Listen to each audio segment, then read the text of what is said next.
name is Meg Kruger. I'm the content specialist with Pioneer. And today I am joined by Scott Lupold. He is with USC. He's the director of Sports Turf. And we have an exciting topic to discuss. We see heavy events calendars coming out of the NFL, our Parks and Rec, our high school, our colleges. And how does one manage it all? Well, today we're going to get to the bottom of it with Scott answering some of our hard-hitting questions. But before all that, we'll give him the opportunity to introduce himself. So Scott, take it away. Well, my name is Scott Lupold. I've been at the University of Southern California for 5 years.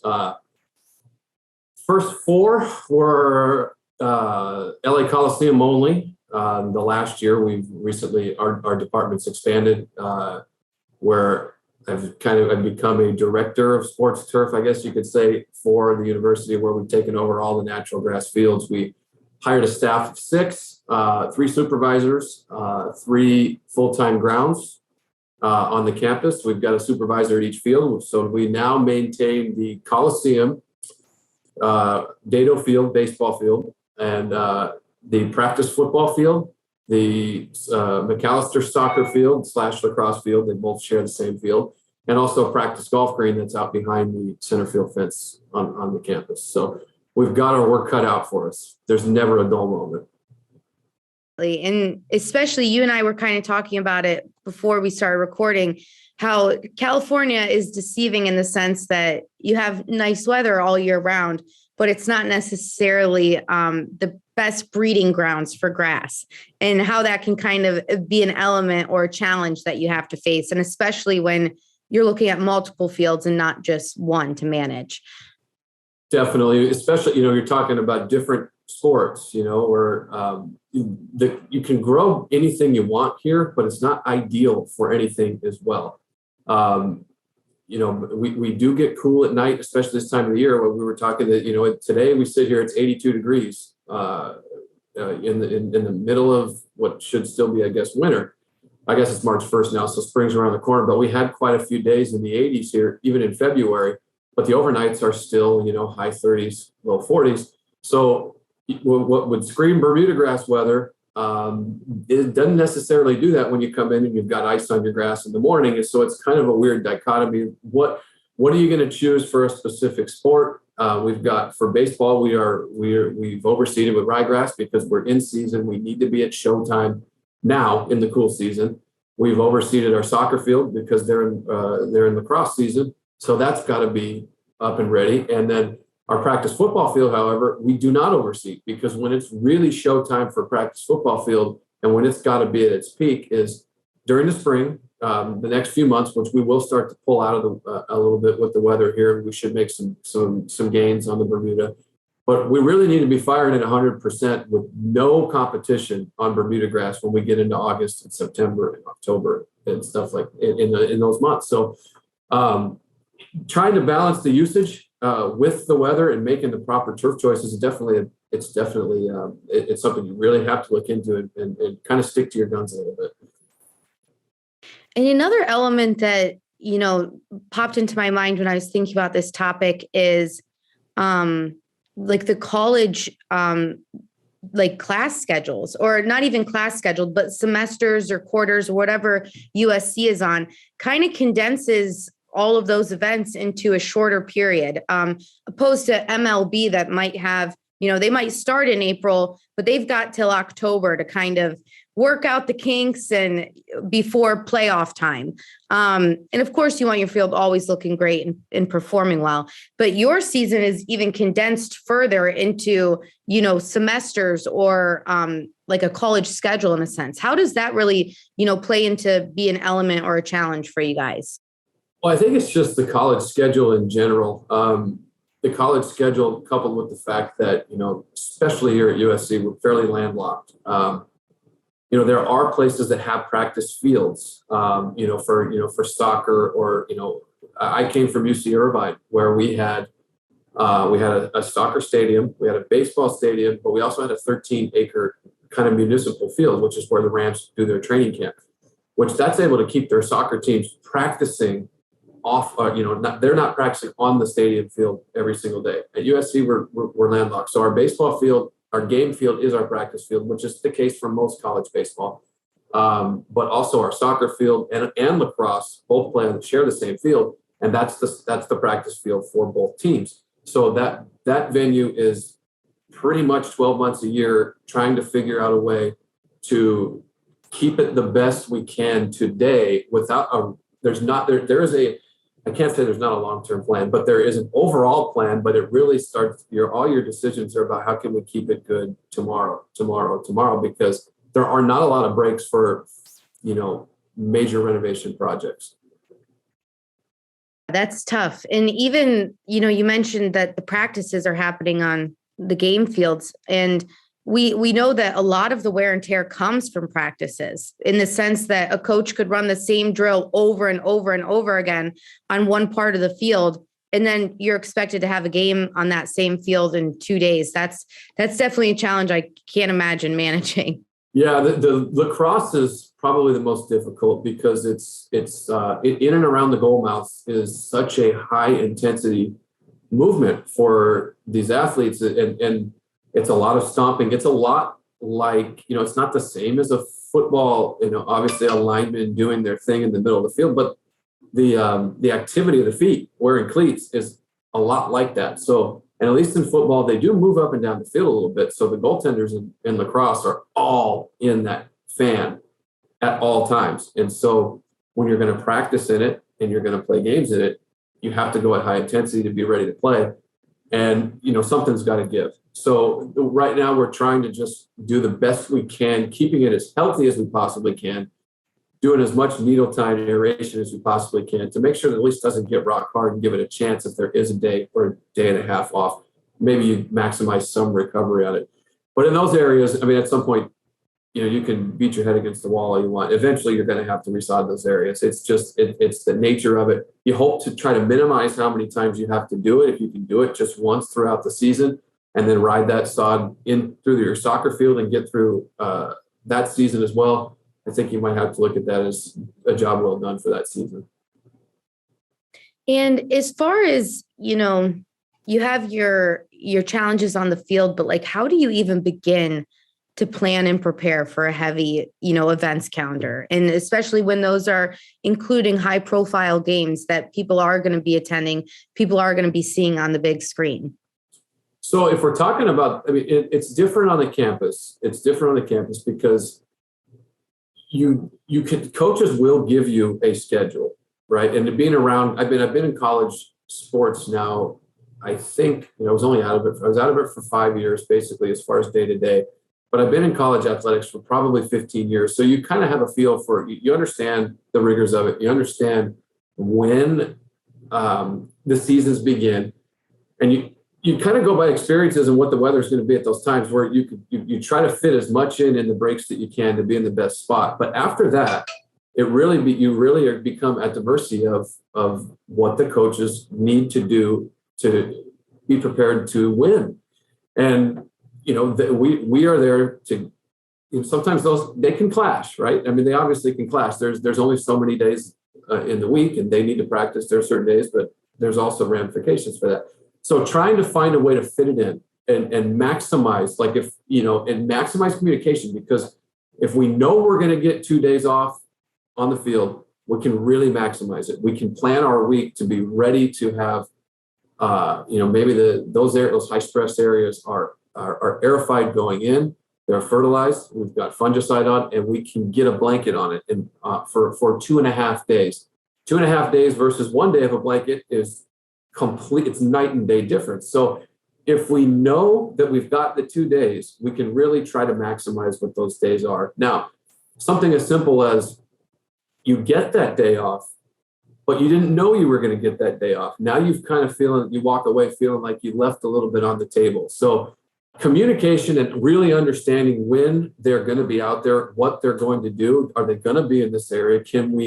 If they're not going to be in this area, can we get on it even before you leave town? Things like that. The communication is key, and that's daily.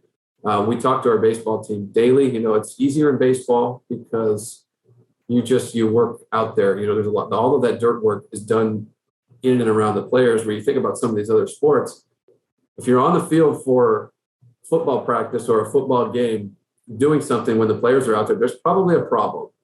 Same thing with lacrosse. But baseball, it's a lot easier because you're working with them, keeping your infield wet and, dragging in between batting practices and stuff like that. So that relationship kind of takes care of itself. The other ones, you have to really be on top of it. And you have to really, really, really stay with them and make sure that you have a good understanding of the week to come. That's the only way you can actually, within a week, make a plan that could possibly be effective. And like I keep saying, maximizing those days off is the key. And how do you really cultivate that relationship, whether it's a new coach coming in or a different challenge has arose on the field? How do you really, have those conversations? Like, break it down. Is it an email you're sending at the start of every week, or is it a face-to-face meeting that you guys have on the calendar? How do you really make sure that trust is there between coach and yourself? Well, for one, it takes time. I can say that when I was at UC Irvine for 10 years and I had the liberty of working for Mike Gillespie, who is a Hall of Fame baseball coach. He's world renowned. We just lost him about a year and a half ago, and that was really rough. But he bought into everything we were doing. And if you've got the attention of the head coach and the head coach buys in and you've got credibility there, you just have to realize you have to find a way to balance what is maybe taking it too far. You have to be realistic, because if you just become, you can become the boy who cried wolf pretty quickly, right? You have to look at yourself in the mirror one day and realize, oh my gosh, I'm looking like the angry groundskeeper who just doesn't want to let anybody play on the field. You can't come across that way. I'm not big on email. I think there needs to be a face to it, because you can send an email saying something that comes across completely insincere and like you're bossing somebody around, or that exact same sentence in person with, the tone of your voice can lead you down an entirely different path. And so I'm big with FaceTime and actually making them understand and trying to educate as to why. Now, for a crew like us, we're coming in, all of us, across the street on the campus, we're a 9-10 month, almost a year in. So it's getting there, but we were brand new, and, we did have some credibility because of what we have done at the Coliseum and, working, obviously we've worked with some pretty high level clients in the past. So going over there, I hope we had some built-in credibility, but there's still some level of, you got to prove this to me, right? And I mean, you can do it in there, but can you do it over here? And I think that's totally fair, because they're two different situations. And so, kind of laying out, what I like to do is, I don't like to tell people what they can and can't do. All we can do as groundskeepers is let them know of the ramifications of what they're going to do. And I think when you start laying that out in front of them, we've got quite a few years of experience on this crew. We can tell exactly what is going to happen if they continue to do something. And if we warn them and we get out in front of it, and then it starts to happen exactly as we said, they start to see, okay, well, maybe we can avoid that next time when he foresees this. So I think it's really about educating them, being with them, working with them, and making it feel like you are in it with them and you have the same goals. We want to have the best field that we possibly can, but we also want your team to win, because I'm very competitive and I want all of our teams to be winning. It's much more fun for everybody around if the teams are successful. And there's a lot of pride in just winning. It makes a big difference. So balancing that is difficult, but it can be done. It just takes a lot of effort. Definitely. And I think, for so many years, decades, what have you, groundskeepers have wanted to be, the magicians in the background that nobody knows how this end product arrived, in a sense. And, especially when trying to manage a relationship with coaches, or even just to have that visibility with the players. So they, take accountability for what they're doing on the field. Visibility is important. Like, you need to be, like you said, seen, put a face to it, so that there is that relationship, but also like you said, you all are buying into the same thing. You all want the same end goal. And when there's a face to that, and someone can, associate what they're doing to, the consequences that you might have to deal with, that I imagine that becomes a lot easier. 100%. Absolutely. Yeah, you just want to make sure that you're on the same page and that nothing gets lost in a text or something like that. Because how many times have you had it just in daily life? Somebody will send you a text and you're like, well, that doesn't sound very nice. And then you actually ask them what they were saying, and it means two totally different things. I mean, it happens, it spills into work all the time. So just trying to make sure that they really, really, truly understand where you're coming from and what, if they understand where you're coming from, most of the time, we're pretty sincere people. If they understand, like, at a strength coach, we just got a new football staff. And they've been doing a lot of conditioning on the grass where, normally that didn't happen last year.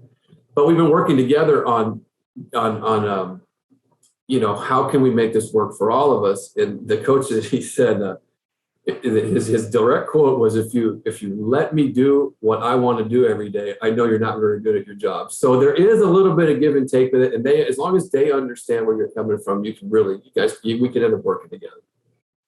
That's awesome. And I love to hear that, more and more people are understanding the other side of it. And, we've seen it on social a ton, and at, conferences, everyone just advocating for, a groundskeeper in the role that we have to play in these big events. So I love that anybody that has an understanding of it on the other side, you've already, gotten over a huge hurdle.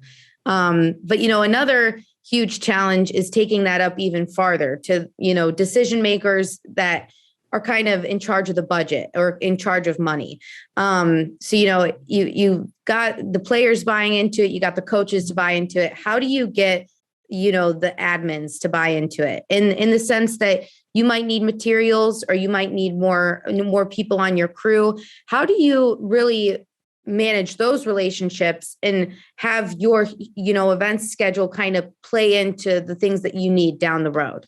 So this is interesting because, we were a brand new crew that came over there. And when we were talking about doing this, I had a good gig going, right? I mean, I was, I was working for the Rams and I was working at the Coliseum at the same time. And it was for me to leave what I was doing in that situation, it had to be done properly. And so I kind of designed this entire program to match the same specifications, at least have the same resources to maintain each one of these fields as we do the Coliseum field, because I didn't want to go over there and be caught in limbo and have to deal with this kind of thing a lot. So I was fortunate enough to kind of build a lot of that in up front, and they bought in when they were looking to bring us in.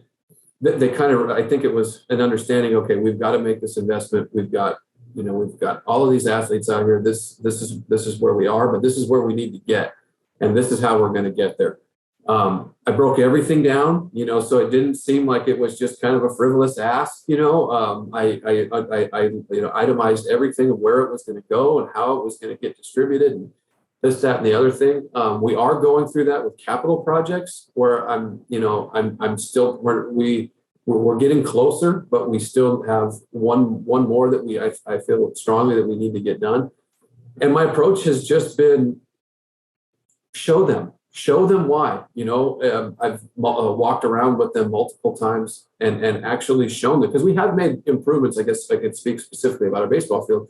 We have made considerable improvements that you're not going to notice these things from the stands that are, in need of actual repair. And so taking them down there, walking the field with them and making sure that they understand why because if you just ask for, let me just throw a number out there. I don't know. If you're just going to ask for $300,000, I need this, I need $300,000. And it looks the way it does from the stands, they're going to think you're crazy. So you have to really spend time and educate them as to why. How can this help us in the long term? Is there a safety risk involved in all this as well? But mainly just educate them to the point where they just don't think you're just asking for things to ask for things. And so if you can do that, I think that at least they'll be in your corner. You're not always going to be able to get it. I mean, when you're talking about capital projects on a playing field, I mean, they're really expensive. I mean, and so they're definitely not going to do it if you don't think it's necessary. And so make them understand that this is why it's necessary. And how much of it is really putting, I don't know if ego is the right word, but putting aside like, you're the expert and that what's best for this field, but how much of it is putting that aside and meeting them where they're at and talking in terms that are important to them or, factors that are going to make sense to them? Well, if you want to get anything done, you better learn how to do that quickly, because I talk about this with fellow groundskeepers all the time. And I can think of one in particular that there's obvious capital improvements that need to be made to this field. And he talks to me about them all the time. And I've been there and I've seen him and I'm on board. They need to do this. But they haven't happened. And I remember telling him specifically, maybe less than a month ago, at some point, you're going to need to try to quantify it and put it into dollars and cents as to why this needs to be done. Because at some point, that's, if you're kind of running into a wall, that's what's going to speak to a lot of people who are going to spend the money at some point. So thinking outside the box, finding ways that you can show you're saving labor, saving materials on the back end. Maybe this is going to cost $1 million right now, but I'm over 15 years, I'm going to spend this X less here, X less here, X, or, Y here. So you're going to have to learn how to speak their language at some point. Not in all situations. Sometimes you're able to physically show them why things need to be done. But if that's not working, then you need to go to the next layer. And that's showing, quantifying what can this project do for them in the long term.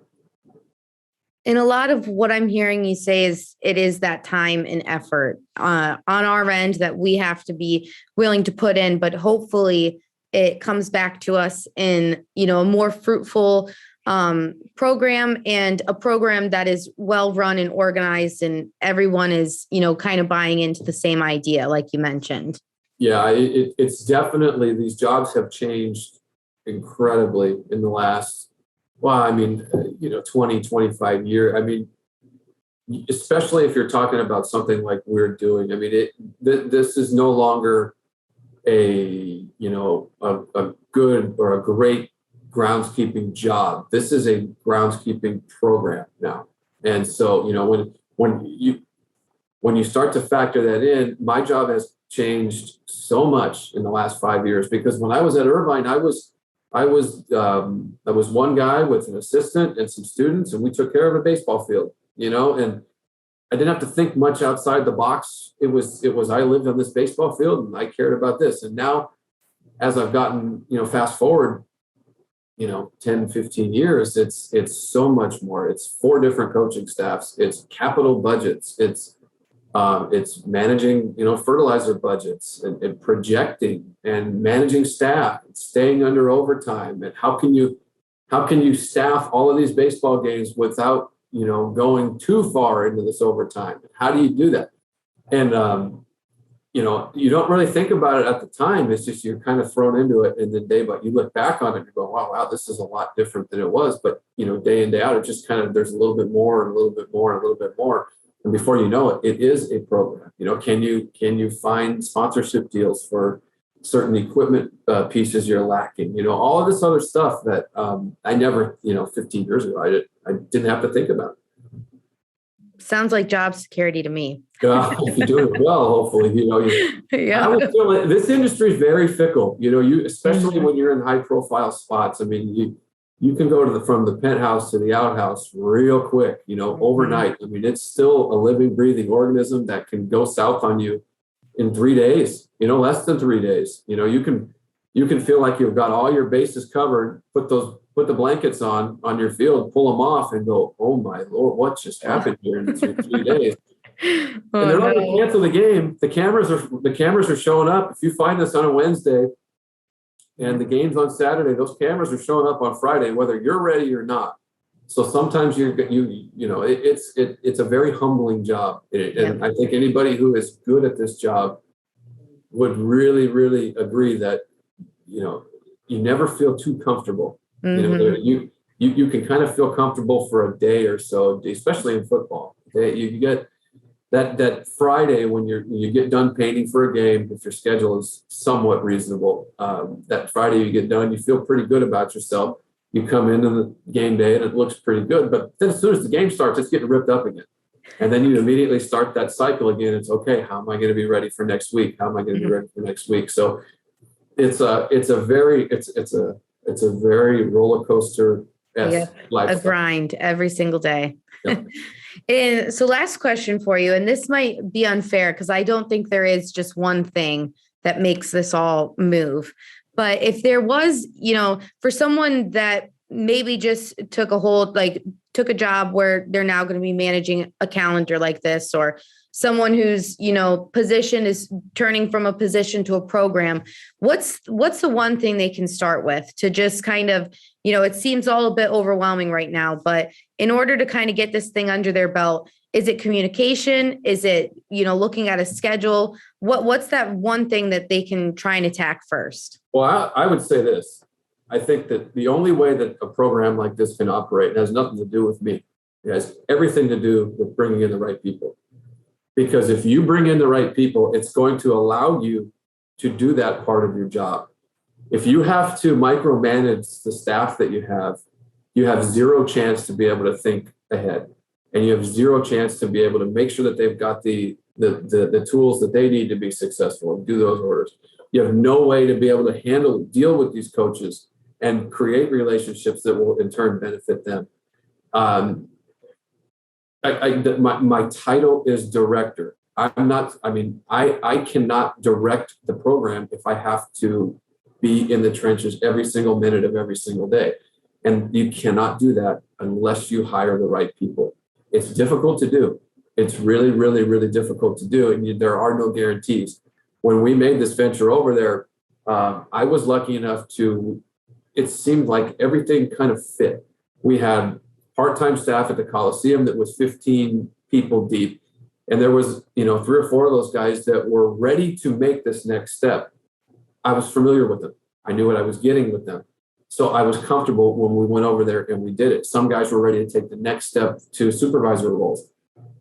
I mean, it's pretty incredible to go 6 for 6 when you hire new people. And we went 6 for 6. And I can't even, it's still been difficult, but I cannot imagine trying to do this if every one of them didn't hit as well as they did. So if you can get the right people to where you as a director can do your job, then everything slows down and you can actually start to look ahead, start to work on, this is what's down the pipeline. Let me find a way to piece this together. So I really think that that's probably the ticket. Wow, I didn't think you'd have an answer for me, but that was quite the answer. And I loved it. So that's perfect. Thank you so much for doing this. I think that there are a ton of golden nuggets in there that people will be able to benefit from. And just thank you for your time. No, thank you for having me. It was fun.